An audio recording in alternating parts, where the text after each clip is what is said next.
Good afternoon, villagers. How are you doing? It's Arnie and Ben. We're working on getting some lighting here. How are you doing? I hope all is well with you. We're working on the Daily Dose of Disney this evening. It's actually almost 6 o'clock here on the West Coast. Hi, Samantha. Thanks for joining. Good to have you here. Noah. Hey, Noah. Hi, Noah. How you doing? Good to have you. Yeah, I'm here at Ben's place. We're having a family dinner tonight. My niece is up in the kitchen. Hey, Todd. Hey, Rachel. Hi. Hey, Todd. How you doing?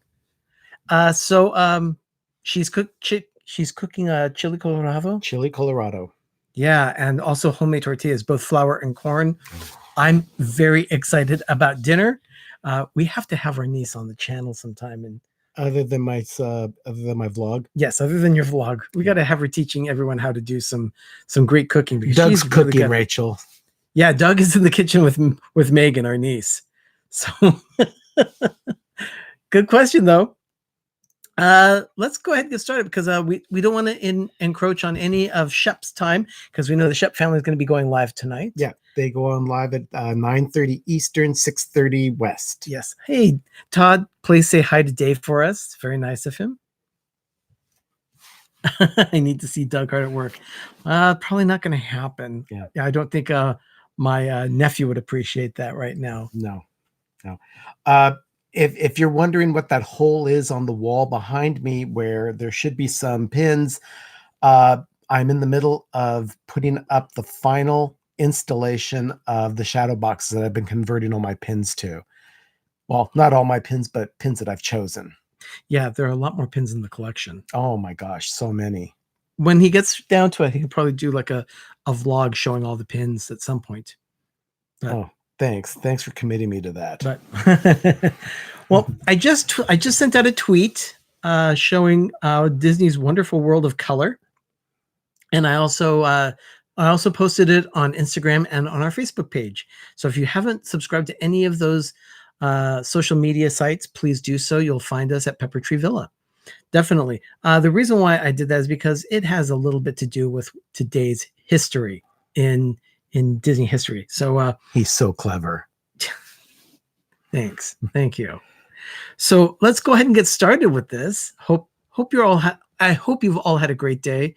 It's been actually nice to have a day off of work and just running some errands, keeping ourselves busy. Yeah, I've been busy today. Yeah, definitely. Hi, Kathleen. Thanks for joining.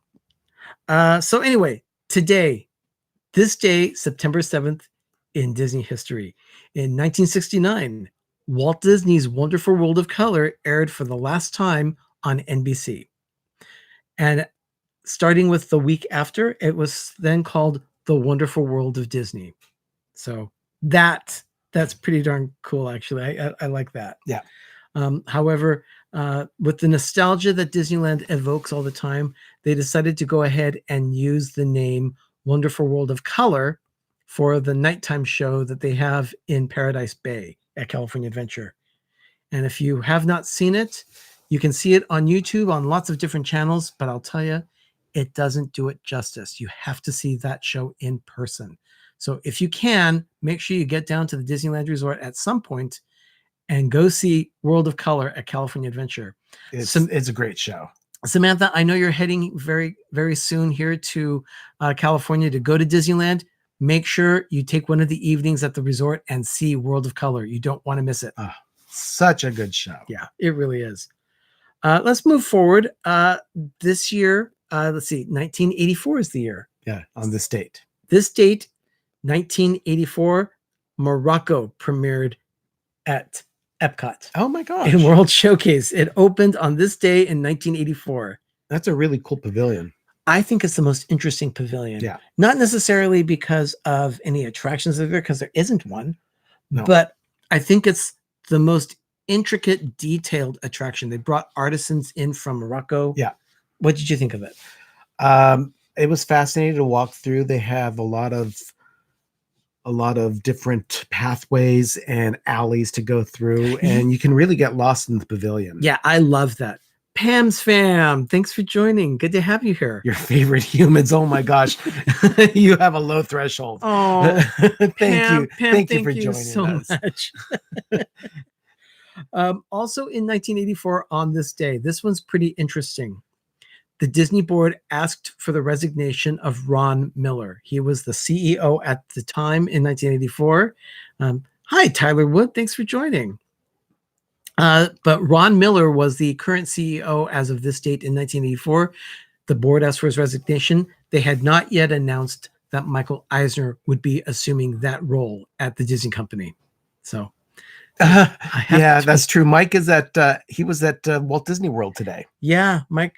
Yeah. If you haven't seen Mike, his Twitter handle or his Instagram feed is Wheels518. Wheels518. Make sure that if you're on Instagram, go and subscribe to his Pete. His page. Hey, Pete McDevitt. Thanks for being here. Great to have you.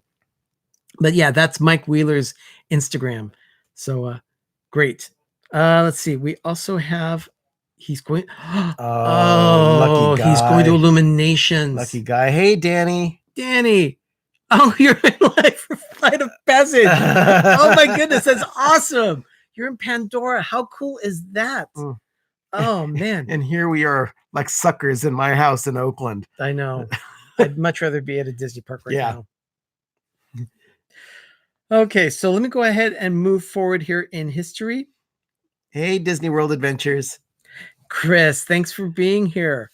Okay, so on this day in 1994. Now, in 94, Ben and I had moved to Southern California. Yeah.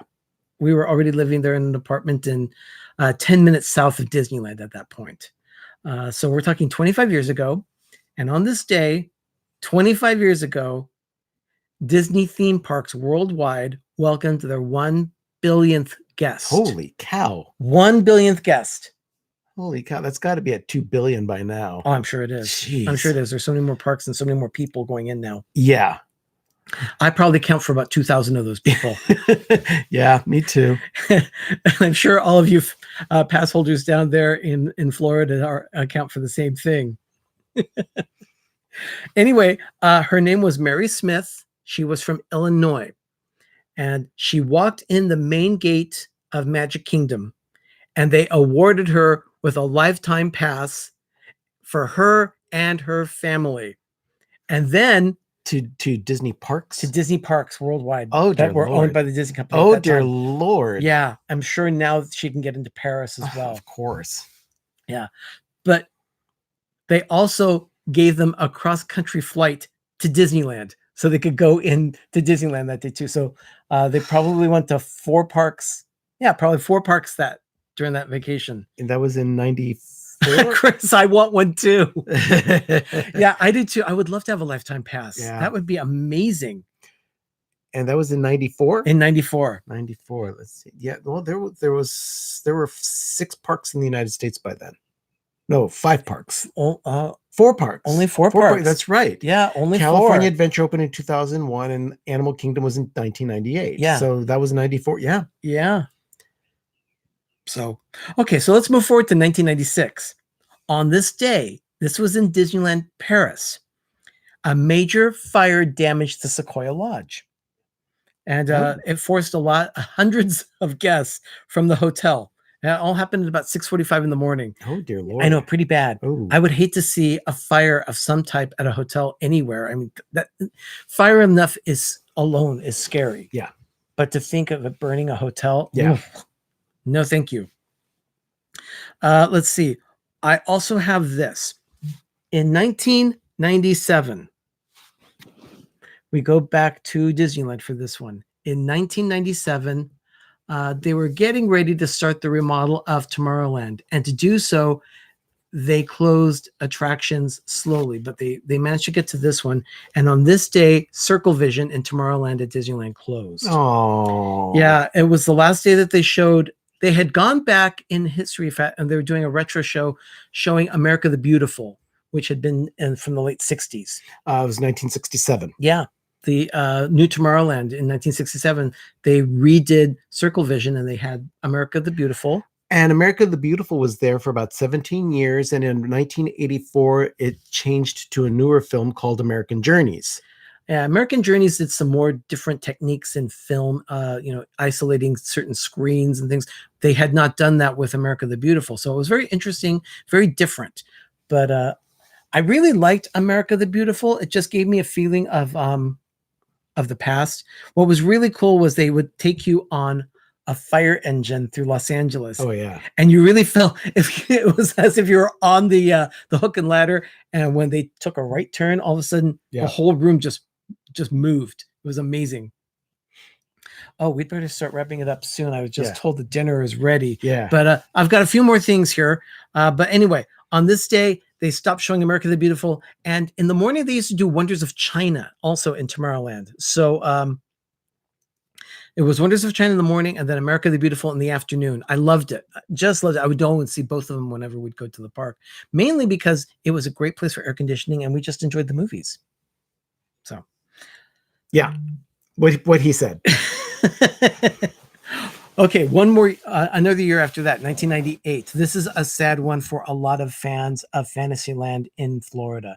At Magic Kingdom on this day, Mr. Toad took his last wild ride in Fantasyland. Has been 21 years already? It has been a long time already. I cannot believe it. You know, my friend Sean from Ohio, he's actually moving to Florida. So I may be going to a Disney park sooner in Florida than I thought. But with having a direct connection there, who's my best friend, I may be going to Florida at some point in the near future, which would be awesome. But Mr. Toad is his favorite attraction in Fantasyland, hands down, and he misses it every time he goes to the Magic Kingdom. Anytime there's new merchandise released at Disneyland, he insists on me getting it as long as it has Mr. Toad on it, which is why I got him that Starbucks mug or the tumbler. That's right. That's right. So, okay. Also on this date in 1998, the same day, the Hercules Victory Parade stopped playing at Disneyland. Oh, that's no big loss. I know it wasn't a big loss. Yeah. I mean, especially after another parade. It was the Paul Pressler era, and instead of building rides, they would just roll out a new parade every year. And he was thinking he was doing something for the fans of the park. It's like, no. Yeah, Paul Pressler was damaging the brand. He definitely was. He actually caused a lot of decay at Disneyland during his tenure there. So much so that even when Cynthia Harris took over for him, she held on to that legacy of lack of maintenance, and it caused problems of an accident on the Big Thunder Mountain. Thunder Mountain, and also someone stepped right through the stairs on Tarzan's treehouse. Yep, there was that. There was also a cleat. A cleat is a thing that is connected to a deck for ships that they tie ropes to. That's right, the dock cleat. Yeah, and the Mark Twain was coming up to the dock, and someone put the rope onto the cleat, and apparently maintenance had not checked out on the cleat, and the cleat became loose and flung into the crowd and hit someone in the head and killed them. Yeah. So there was a lot of maintenance issues back in the late 90s and early 2000s that had to be addressed, and they needed to get someone in there that knew how to run a park and not a retail store. Yeah. It was really hard. It was just really hard because we watched the decline of Disneyland through the mid-90s. Terrible. It was so hard to watch. I mean, when you walk into a store that used to have, watches and jewelry on display, and in there in the jewelry case, they had plush. Yeah. It was just a shame. It was hard to watch it, but I'm so glad they were able to get out of that. And then they improved so that they were actually showing watches and jewelry again. Yeah. Okay. In 2004, September 7th, 2004, there were some complications created from Hurricane Francis. Now, it had gone through, and the parks had to close for a couple of days, and then they started up the, I'm sorry. Sorry, we just got interrupted here for a second. Sorry. Yeah. Anyway, what was I talking about? It was the parks in Florida. I'm so sorry about that. The parks in Florida, they had to maintain the safety at the parks because of the hurricane that had blown through. Well, This also spilled over to Disney Cruise Line. And on this day, they had to send the Disney Magic and Disney Wonder further south to Fort Lauderdale. And those two ships sailed out of the Port Everglades in Fort Lauderdale that day instead of Port Canaveral for their disembarking. Wow. Yeah. They had to make sure that they were safe. I mean, that's much better. 2006 now. Oh my gosh, there's a lot happening. Yeah, a lot happened on this date. On 2006. Now, I don't know if you've ever heard of it, but there's a major theater on Hollywood Boulevard in Hollywood, the area that they would call Hollywood. It's called the El Capitan. Disney owns the El Capitan. And so because of that, a lot of the premieres that happen for movies and things are always there. And they've also had some play space next door where they've had different shows and things. Just so you know, the El Capitan is across the street from the Dolby Theater where they do the Oscars every year. Yeah. And also right next to the studio where Jimmy Kimmel does his show, Jimmy Kimmel Live for ABC. So it's a very Disney-centric area there. So on this day in 2006, Disney did a limited engagement of a newly digitally enhanced Little Mermaid. Oh. Yeah, they digitally enhanced the film and they did the Little Mermaid in the theater. Okay. I wouldn't mind seeing some of these cartoons again in the theater. I wouldn't either. I would love to see that. On this day, also in 2008, this is also coming back to California Adventure. They were fixing the park, so they took some time to do this. In 2008, today was the final day for a movie called Golden Dreams. Oh, no loss. Yeah, it was no loss at all. It was a film about the history of California. It was supposed to be a show very similar to the American Adventure at Epcot, but because Paul Pressler was in charge of the budget at the time of California Adventure's building, he slashed the budget on just about everything, which is why we referred to the place as Pressler's Multiplex, because everything became a movie. And of course, this movie starred Whoopi Goldberg, and everyone knows that nothing screams California history like Whoopi Goldberg. Very true. So that was that. Oh, and then in 2009, we're talking 10 years ago. Yep.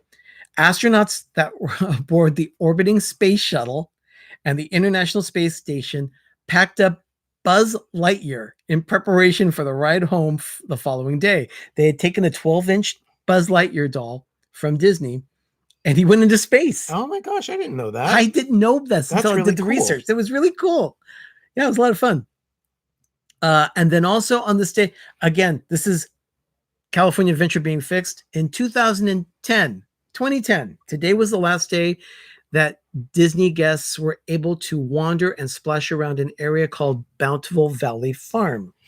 Bountiful Valley Farm was one of those places that was like a corporate sponsored place where they had Caterpillar tractors and backhoes and things where people could do pictures with their family and kids could go into farm equipment to see what it's like to work in the Central Valley of California. Yeah, because nothing says attraction like a tractor. Yeah.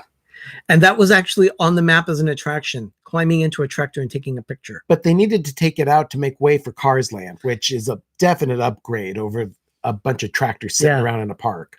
Oh, yeah, that's right. Keystone remembers that they showed pictures of Buzz in Space. Oh my gosh. Very cool. Yeah, that whole area of California Adventure. Hi, Keystone, by the way. Yeah, hi. Thanks for joining. That area of California Adventure then became Cars Land, and the area where Bountiful Valley used to be is now where Mater's Junkyard Jamboree is. Yep. I was privileged to see a picture of Donna Arjon's and Resort TV 1 with Mike Wheeler. Oh, fantastic. Pam, I hope he's going to post that on his Instagram because I'll definitely see that. I would love to see attraction. That's very funny, Rockin' Robin. Attraction. Yeah, it was attraction. It was awful. I couldn't believe. Yeah, they took time to build a staircase to get into the tractor. Yeah, that was the attraction. Of course, there was no line for it. I mean, you had a choice of going to either Soarin' Over California, California Screamin', or the tractor in Bountiful Valley Farm. Or the tortilla ride. Oh, yeah, the tortilla ride. That was the Mission Tortilla Factory, which was right across the way from the Bodine Sourdough Bread Factory. And it wasn't as much of a ride as it was just a walkthrough with a tortilla machine. You could see tortillas being made and then get a free tortilla, which is about the only good thing that came out of that thing. Yeah. Now hey, Jim. Jim, more sunshine, please. Thanks for joining. And yes, actually, we've had some sunshine today, so it's been very nice. It's been a beautiful day here. Yeah. Also, in 2011, on this day, they were continuing with the remodel of California Adventure, and on this day, they topped off Carthay Circle Theater. That's right. Yeah, so they had this tower. If you look at California Adventure, you will see that Carthay Circle Theater is a major icon of the park now. And just right across the street from that is the statue of Walt with his little cardboard suitcase and Mickey Mouse standing next to him. Yeah. Very cool statue. The tortilla ride, so you don't ride in a tortilla. No, you did not ride in a tortilla. It was just a working factory. It was a working factory. And it wasn't as much of a factory as it was just a machine behind glass. Yeah. Okay. Last item here that I'm going to talk about. Oh my gosh, this is a lot of history. Yeah. 2013, September 7th, 2013, the organization Amusement Today announced the winners of their prestigious 2013 Golden Ticket Awards. They did this announcement at Santa Cruz Beach Boardwalk. Oh, nice. Yeah. That's right in our backyard. Yeah. As a matter of fact, California Screamin', which is now the Incredicoaster, they took many of the roller coasters from the California coast in the seaside parks and based the design of that roller coaster off of those. The Giant Dipper at Santa Cruz is still standing and is still one of the best wood coasters in the country. Yeah. I've got to go back. It's been years since I've gone on that. Yeah. Yeah. So definitely, if you come to the Bay Area, we'll go with you. We'll hop down south the coast just a bit to Santa Cruz. Yeah. And we'll ride the Giant Dipper at Santa Cruz Beach Boardwalk. It's awesome. So on this day, they announced some winners of that, and they had the best outdoor nighttime production of any park in the country went to Illumination's Reflections of Earth. Oh my gosh. Even though the show was nearly 14 years old, it was still the best in the country at that time in 2013. History of Taco Bell, then park ride in a soft taco or hard shell, just in an idea. Well, first of all, you'd be hard pressed to find that type of attraction in a Disney park because Disney parks are sponsored by Coca-Cola and Taco Bell is a product of Pepsi. Yeah. They're an offshoot of Pepsi. They belong to I love the idea. Yums. It's a global restaurant company. I used to work for Taco Bell, so I know all this history about Taco Bell, and not Taco Bell in the restaurants. I used to be in the marketing department at Taco Bell. I always have to clarify that because I did not fold burritos. Rockin' Robin, I think it's a great idea. Not that there's anything wrong with that, because there are a lot of talented people that know how to fold a burrito. Hey, Danny. I marvel at anyone that works behind the counter at Chipotle and how they can put all that stuff into a burrito and fold and shove it in our faces. Any restaurant where they fold the tortilla. I just have multiple tons of respect for people who work in a kitchen because I'm completely inept in a kitchen. We're about to go upstairs and eat some tortillas ourselves, but the thing is that I can't stuff them because it'll just fall apart on me. Yeah. And Megan made the tortillas from scratch. So yeah. Woohoo. Yeah, I'm looking forward to it. Hey, Clay. Nice to have you here as well. Nice. Yeah, I can't wait to go to Disneyland with you two. That'd be a lot of fun. Yeah. So also on this same amusement table, the golden tickets, they awarded the best coasters in the country. And among them, I don't understand why this is the case, but yeah, let's plan it, Danny. Definitely. Number 2 on their list. I've only got number 2 and number 4 because they were related to Disney. Number 4 was Rock and Roller Coaster starring Aerosmith on the list. I've never been. Yeah. It's another one of those things that I've never done in Florida, and I will soon. It's a great coaster. I love that coaster. And number 2, Space Mountain at Disneyland. Not Florida Magic Kingdom. It's Disneyland's Space Mountain. Oh, wow. Yeah. So anyway, that is about all I have for this day in Disney history. And this show's actually getting a little long. So let's go ahead and wrap things up. Ben, you did an episode of Life with Ben? Yeah. It was my boring way of eating through Disneyland at Rancho del Zocalo and getting a Starbucks drink. But apparently it turned out okay. So check it out. Yeah, definitely. I'll tell you, it's just part 1 of a series. I guess they're going to do 2 or 3. I'm doing 2 episodes. 2 episodes of eating at Disneyland. Parts 1 and 2. So that's for that. And then We'll be back tomorrow with another daily dose of Disney. Hopefully, it'll be a little earlier than today's during the day. Doug and I will deal with that one at home. Maybe we'll do it together. Yep. We'll go ahead and do a StreamYard show. Yeah. But we'll do That'd it be real cool. fast. Anyway, everyone, thank you so much for joining us for this edition of the Daily Dose of Disney. And don't forget, in 15 minutes, Shep goes live with Story Time with Shep. Shep is always funny. Yeah, he is. Shep always makes me laugh. But he'll be going live. If you're going to be watching YouTube this evening, check him out. Yeah, definitely. So that's it for PTV3D. Yep. I'm Arnie. I'm Ben. And you've been watching the Daily Dose of Disney on Pepper Tree Villa. Thank you so much, everyone. Hope you have a wonderful evening and have a great, big, beautiful tomorrow. Bye, guys. Bye.